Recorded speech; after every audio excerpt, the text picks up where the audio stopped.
దక్షిణాఫ్రికాతో team India T20 series కు ముందు Abhishek Sharma super సెంచరీతో ఫామ్లోకి వచ్చాడు. సయ్యద్ ముస్తాక్ అలీ ట్రోఫీలో భాగంగా బెంగాల్ పంజాబ్ మధ్య హైదరాబాద్ వేదికగా జరుగుతున్న మ్యాచ్లో 32 బంతుల్లోనే సెంచరీ బాదాడు. దీంతో పంజాబ్ జట్టు నిర్ణీత 20 ఓవర్లు ముగిసే సమయానికి 5 వికెట్ల నష్టానికి 310 పరుగులు చేసింది.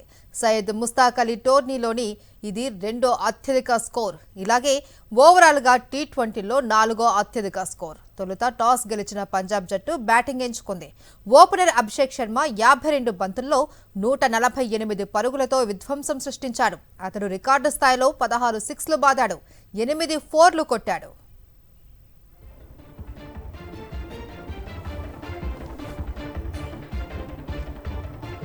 దక్షిణాఫ్రికాతో టీమిండియా టీ20 సిరీస్ కు ముందు అభిషేక్ శర్మ సూపర్ సెంచరీతో ఫామ్లోకి వచ్చాడు. సయ్యద్ ముస్తాక్ అలీ ట్రోఫీలో భాగంగా బెంగాల్ పంజాబ్ మధ్య హైదరాబాద్ వేదికగా జరుగుతున్న మ్యాచ్లో 32 బంతుల్లోనే సెంచరీ బాదాడు. దీంతో పంజాబ్ జట్టు నిర్ణీత 20 ఓవర్లు ముగిసే సమయానికి 5 వికెట్ల నష్టానికి 310 పరుగులు చేసింది.